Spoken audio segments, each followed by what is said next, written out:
Hi, this is Doug, the Yankee Handyman. Last time we were in the laundry closet, we fixed the drainage issue with the new washing machine. This time around, we'll be fixing the water damage in the ceiling. Here's the equipment and materials we'll be using for the job. We have some taping knives, a hawk, some patching compound. We have some paper drywall tape and mesh for people that aren't as experienced, and some assorted tools that we'll use for the job. Here's the repair we need to do. We're going to replace this damaged drywall. I can see a seam in the drywall, so I'm going to start from where this seam is and move in this direction. I can see there's also a stud here, which should be about 16 inches away. But we're going to go past that stud into a void where we have a piece of strapping that we can use to make a good connection between the existing and the new drywall. Strapping is relatively inexpensive. It's used in drywall applications and other applications all the time. I'm going to measure out 15 inches from the wall and mark it with a pencil.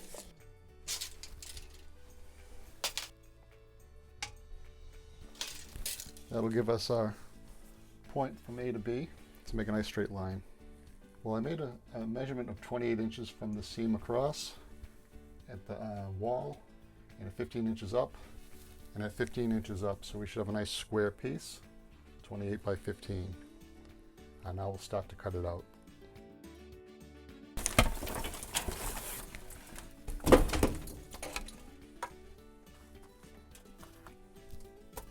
When this house was built, they used drywall nails instead of screws, so we'll just remove them with a claw hammer.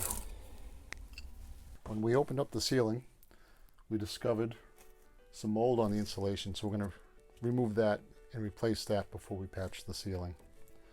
And another word of note here, there's a wire.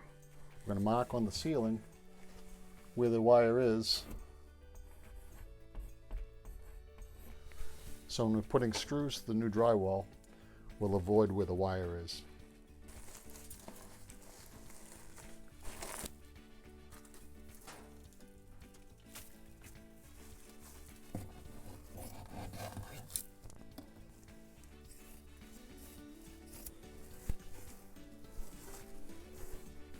Typically, this is not the insulation we'd use. The homeowner had this on hand. We're going to use this. This isn't in a living space, this is off the garage. So we're going to use this, but you'd probably want a higher R factor with a facing on it if it was in your living space. It's an R factor of 6.7. You'd probably, in a living space, want a higher R factor. Check your local codes. You don't need an exact measurement. A little extra doesn't hurt. And since we have enough, we'll just double it up. The wall had some water damage as well, so we'll square this up and put a piece of drywall there while we're patching the ceiling. We're going to cut the new piece of drywall. We had the opening at 15 inches. We'll be tucking in a ½ inch over the drywall on the wall, so it'll give a nice snug fit. So we'll cut the drywall to 15.5 inches. We marked it at 15.5 inches, got a pencil line to follow. Now we'll just cut it with the utility knife. You can score it 2 or 3 times, then just snap it, cut the back.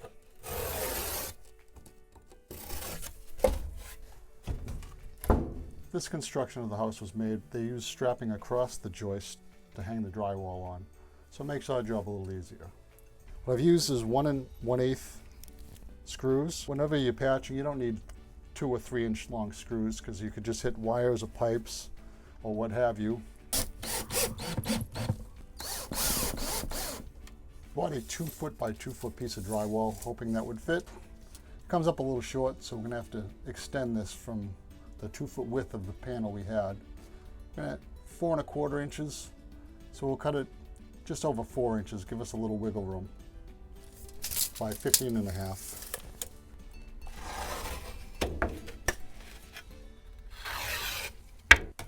It's catching on.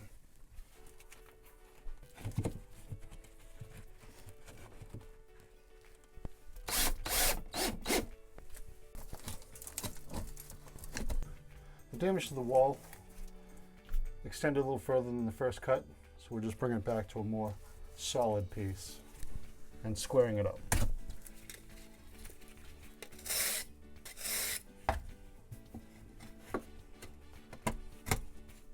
This has doubled drywall for the wall, so we're going to put 2 pieces in to patch the wall. I'm securing the first piece with 2 drywall screws would be sufficient. Second piece can go right over it. For the second piece of drywall, we'll need a longer screw to make it through 2 pieces of drywall and into the wood. So we're going to use 1 5/8 inches for the second piece. Just going to remove any loose paper with a sanding sponge. For the next process, we're going to mix up some Drywall 45. You can buy ready-made, ready-mixed material, joint compound. This has a better setting compound. This definitely is stronger. The other will work, but this is just a better product. I mixed up the Durabond to like a creamy peanut butter consistency. That'd be fine for this. If you use this product instead of a ready-made, ready-mixed, just make sure you have a nice smooth finish, because this stuff is not easy to sand. We're going to use the paper tape because it has a pleat in the center to make a nice crisp fold, and we'll use that at the angle of the ceiling and wall. I'm going to use this, start at this joint first, because you want to end at an intersection.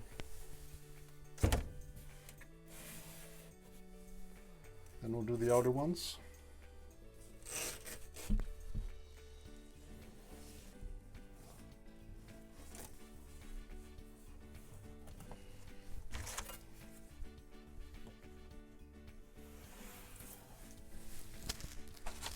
The mesh tape is sticky on the back side, so it's easy for people that are unfamiliar with joint compound and taping. So if you have no experience, it's much easier to use the mesh.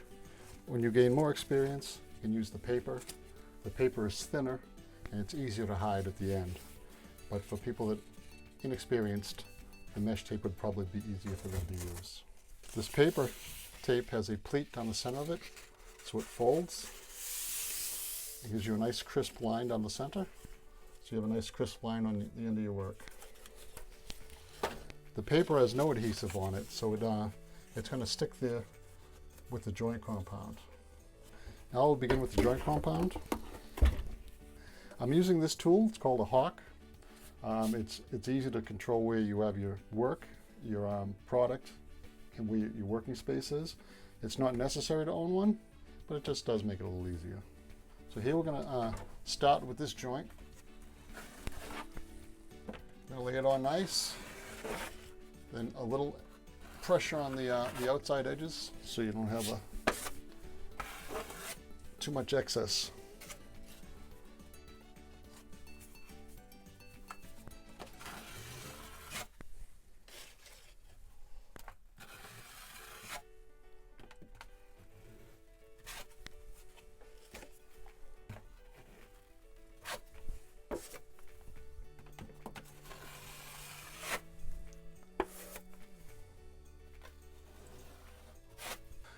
This is the first coat of joint compound, so you only use it as much as you need to cover the tape. You don't need to put it on like cake frosting. Just nice thin layers. It dries faster, less sanding is involved. And usually it takes 3 coats to get a nice smooth finish.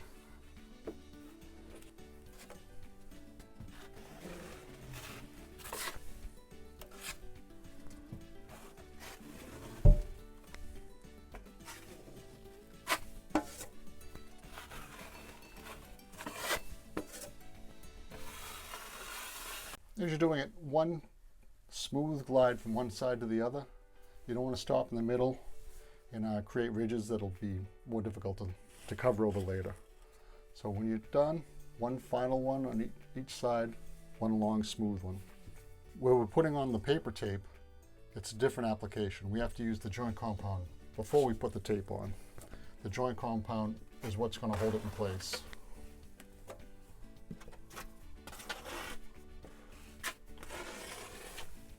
This tape is folded. One half will be on the ceiling, one half will be on the walls. So we're going to have to use joint compound on both to give the paper something to adhere to the wall. Now with this, fit it right into the seam.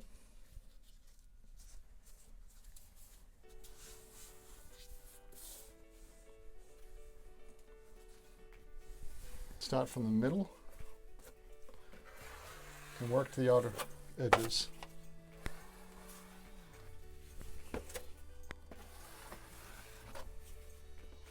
Like I said, the joint compound holds it in place. So this process is called setting the tape. Now we'll use the paper tape, and we'll finish off this with the paper tape so you get an idea how to use the paper tape.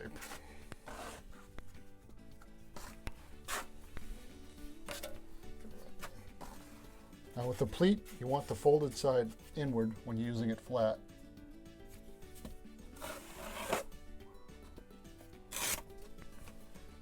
And with this one, I'm just going to put 2 layers and cover it completely.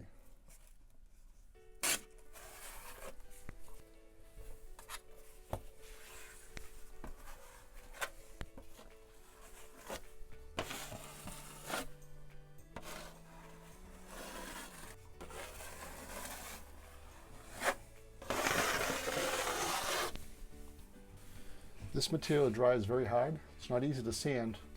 So just look at the work, and anything that's a lump, you can just smooth out. And that should do it for the first coat. This is Durbond 45, so an eighth of an inch thick. Should dry in 45 minutes, enough to recoat it. At this point, we're ready for the second coat of Durbond. I'm going to use a wider knife for the second application, and we'll begin. We're just about ready for the third and final coat of the joint compound to cover the patch. As you can see, it's colored. The color has changed from the darker to the lighter.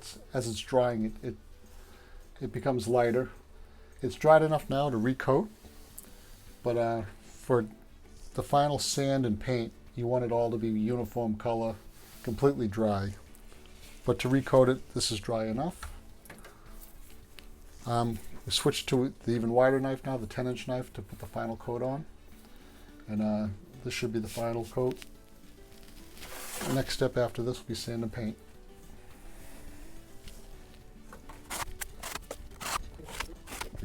When I'm applying it this time, I'm going the opposite direction, just to maintain a nice smooth finish, fill in any low spots.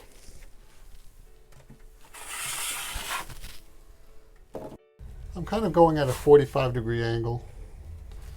In doing so, I seem to get less knife marks. You'll have a smoother finish in the end.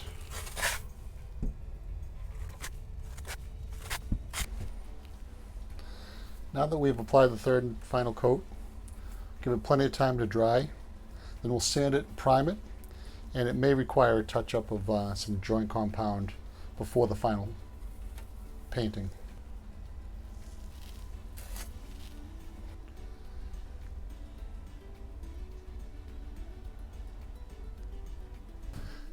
This concludes the video on drywall repair. Future video will do the sanding, priming, and painting. If you have any questions or comments, leave them below. Thank you for watching. Please like and subscribe if you'd like to see more videos like this one. Bye now.